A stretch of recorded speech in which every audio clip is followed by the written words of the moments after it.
Many stories are developing again about General Muhoozi and the different politicians, veteran politicians and active politicians every day.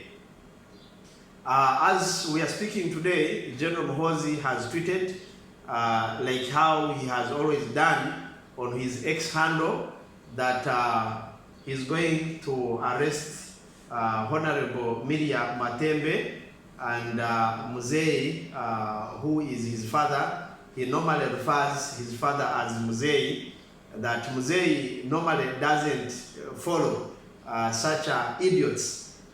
This he was meaning that Muzei doesn't put more attention to people like Miria Matembe, Honorable Miria Matembe. Of late, he had said that after arresting Elias Lukwago, next will be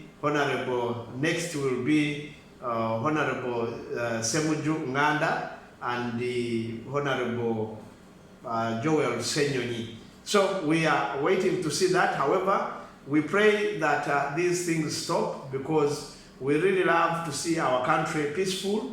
We really love to see our country enjoying all rights that are enshrined in our Constitution of Uganda, so that we really understand the meaning of democracy and the meaning of independence. So today morning, we have also received his tweet informing Ugandans that due to the rapid growth of his party, or a civic organization actually for that matter, he calls it a civic organization because he has not yet registered it as a political party, and also he's not allowed by law to register a political party because he is still a serving officer in the army of Uganda. So it being a civic organization purposely for teaching people how to be patriots and how to love their country and so on and so forth.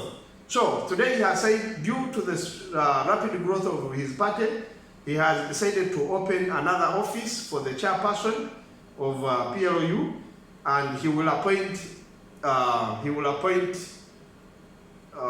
Kabanda to act on his behalf, the position of chairperson within that office. So we haven't seen a confirmation letter, but verbally he has appointed him. So we shall be letting you know in case we get more updates about that. However, the controversies have continued going on between General Muhoozi and other politicians who feel irritated with his tweets or statements on different social media platforms, but more especially his X handle.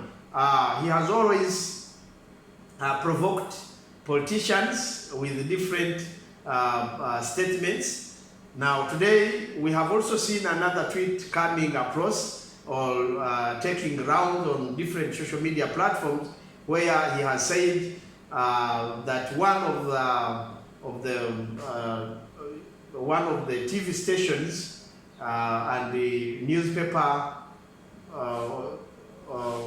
company known as the Daily Monitor will only open when he says so. So it seems that one TV station known as NTV, Daily Monitor, Spark, and Sanyuka have been scrapped off all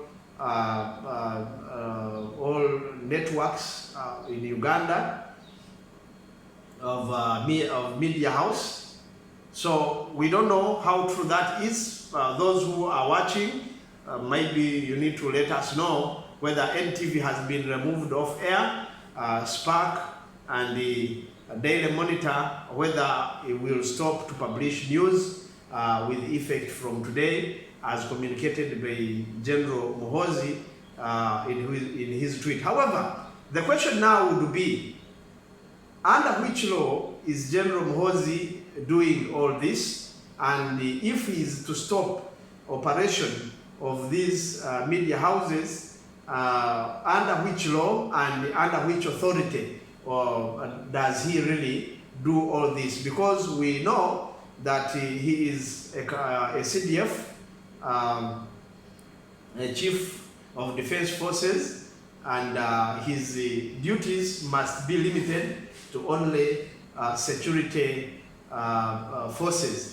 But if then it approaches the media houses and other civilian relations, then we really need to revisit our constitution and other related laws so that we can know exactly where is he getting the authority, where is he really basing to do all of these things, and why is the President of the Republic of Uganda quiet about this? Should we assume that General Muhoozi has already assumed his office that has been prepared for him as a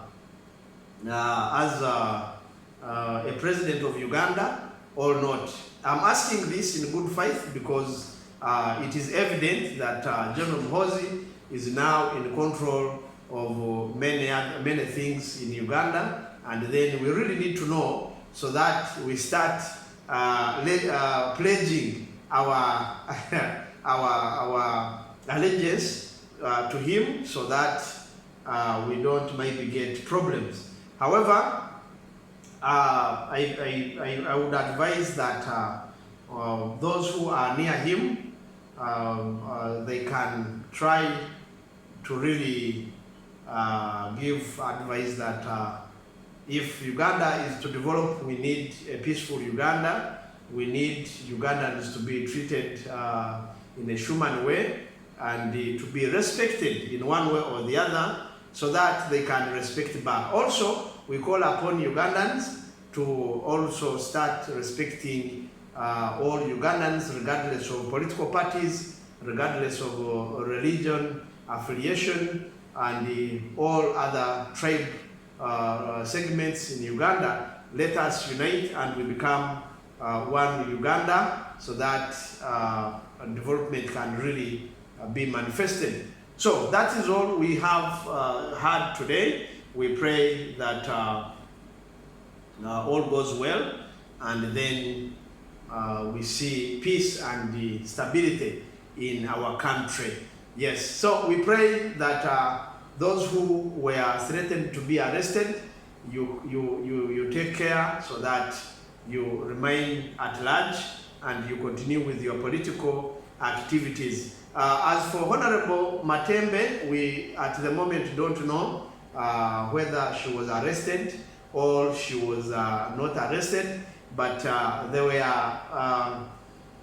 allegations that she was arrested within this week.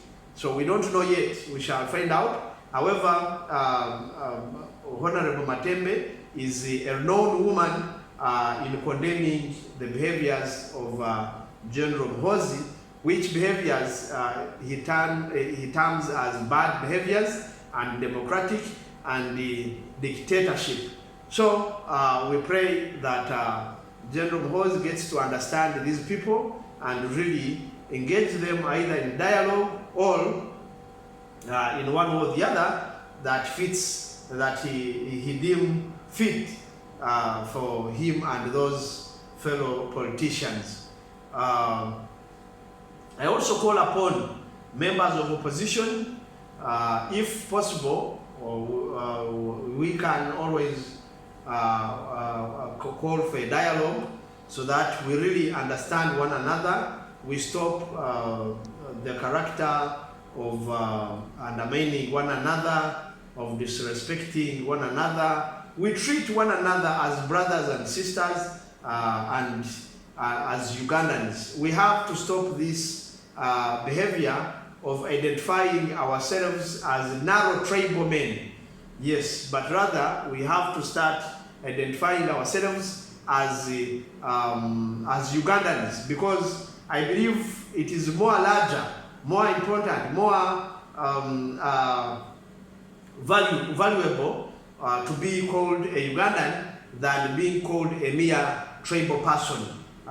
So that tribal stuff, this tribal thing should stop so that we can really see one another as Ugandans. This tribal thing is the very reason why many countries are failing. When you go to Nigeria, Nigeria is a potential country to develop at a very faster rate, but because of tribalism and all that, that's why the country is not really doing that well. In Sudan, in the late 90s, it created a lot of wars because of tribalism. The Arabs, the Arab Sudanese and the African Sudanese, the black Sudanese, they were discriminating one another, which eventually led to separation. And the South Sudan was formulated from the bigger Sudan. So tribalism and discrimination is a bigger thing. In Rwanda, in the early 1990s, it caused a big genocide. I believe you all know, and you must have read about that. So we have to end things to do with the racism, tribalism, discrimination, politically, socially, and economically. Let us follow our law. Let us try as much as possible to have one culture, to eliminate or stop this issue of calling ourselves tribes and so on and so forth. And there we shall see our country develop.